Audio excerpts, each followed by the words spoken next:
Olá, eu vou falar um pouco sobre uma matéria recentemente divulgada pela revista FAPESP, que mostra um pouco dos resultados de um estudo que fez um monitoramento do sedimento no Lago das Garças, dentro do Parque Estadual da Fontes do Ipiranga. Então é muito legal que esse estudo fez alguns perfis, né, de sedimento, então alguns testemunhos cilíndricos.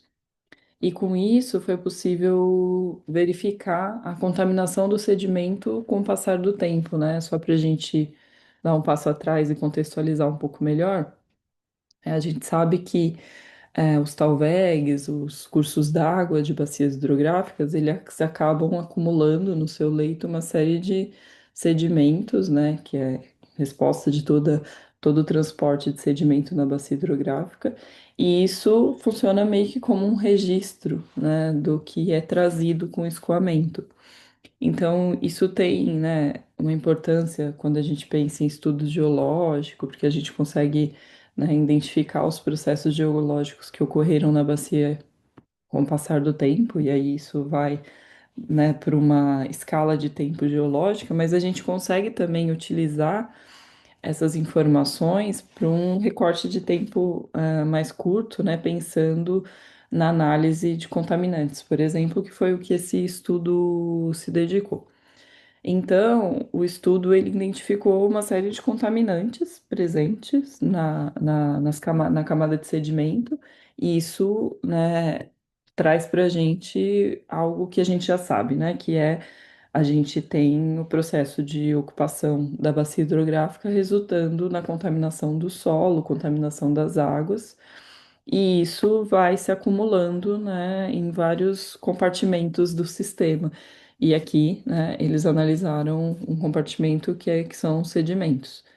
E aí é muito interessante, né, porque isso traz muito para a gente a questão da carga difusa, né, porque foram encontrados metais, enfim, acho que é bem interessante pegar, né, ler a reportagem toda, mas, né, basicamente, eles, né, encontraram uma série de contaminantes nesses sedimentos, e isso traz para a gente, né, um indicador aí da produção de carga difusa que essa bacia tem.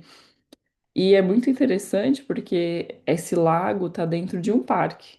Então, a gente imagina, né, quando olha um curso d'água dentro de um parque, a gente imagina que ele está pouco exposto à contaminação e tudo mais, mas isso não é uma verdade, né, absoluta, porque ele pode ser alimentado com águas que vêm de outras parcelas que estão poluídas, ele pode ser sofrer, né, lançamento das cargas difusas, então, enfim, então, né, tá dentro de um parque não é garantia de saúde, de qualidade de água, etc.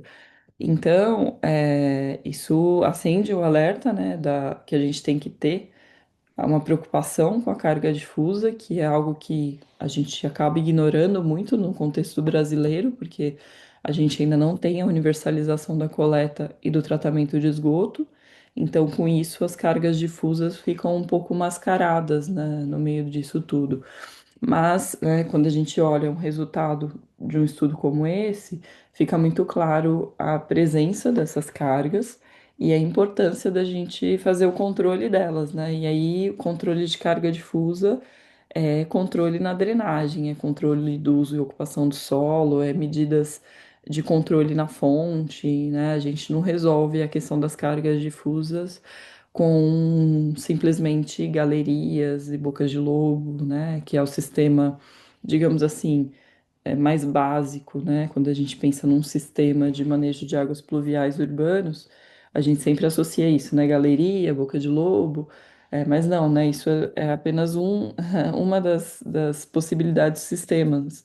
Quando a gente vê países que controlam cargas difusas efetivamente, que tem, né, uma ação direcionada para controle de cargas difusas, a gente tem outros órgãos e acessórios nos sistemas, no sistema de drenagem que vão muito além de simplesmente galerias, bocas de lobo.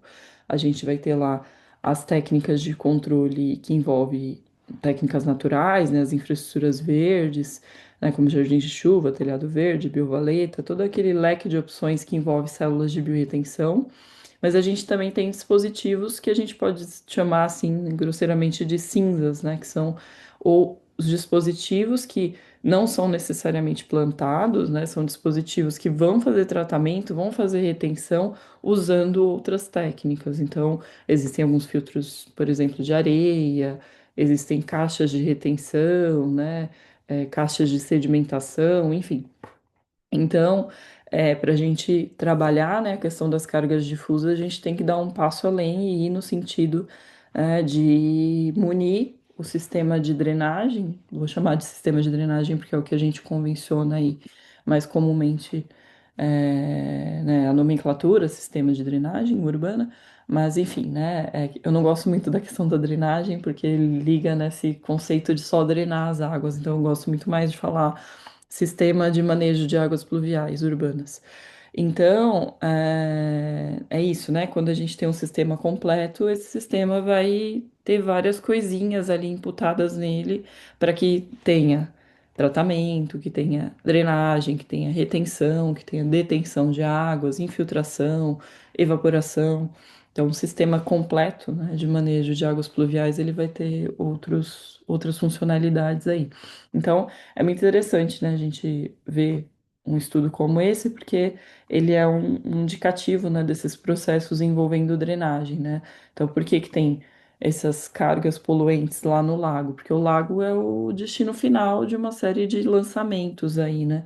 Então, a drenagem do entorno, os canais, etc., que contribuem para o lago, vão trazendo todas essas cargas poluentes, além do escoamento superficial direto, né? Porque, né, também tem a lavagem ali do entorno do lago que também vai contribuir com essas cargas poluentes para o sedimento, né? E isso vai se acumulando, né? E aí o estudo fala um pouco também dessa questão da gente ter um passivo ambiental, né? Como a gente tem ali esses poluentes sendo sedimentados no fundo desse lago e acumulado, isso vai acabando virando um passivo, né? Vai tendo ali uma contaminação que vai se acumulando, né? E não está sendo trabalhada pelos processos naturais, de forma que elas sejam totalmente eliminadas. Então, em algum momento, né, isso pode gerar algum tipo de problema, principalmente se a gente pensar, né, que os lagos eles têm uma questão, né, de serem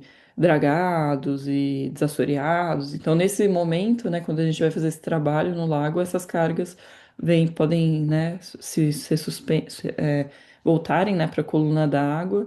E também, quando a gente for tirar esse material, a gente não vai poder simplesmente dispor ele num aterro simples. A gente vai ter que fazer uma análise, ver o que que tem e eventualmente ter que fazer um tratamento desses sedimentos. Mas assim, vale muito a pena essa leitura, é um artigo bem interessante, né? E também acessar o estudo completo, né? Então, o artigo é com base num estudo que foi publicado aí na revista Environmental Science and Pollution Research. Então, fica a dica aí, né, desse trabalho para leitura e para essa matéria da revista FAPESP. Eu vou colocar o link aqui na descrição do vídeo para quem tiver curiosidade e quiser se aprofundar um pouquinho melhor, né? Então, pelo que eu li aqui, né, um grupo de estudos da Federal do ABC, então o pessoal tem se engajado bastante aí nesse tema, então vale a pena acompanhar que o grupo de estudo está publicando.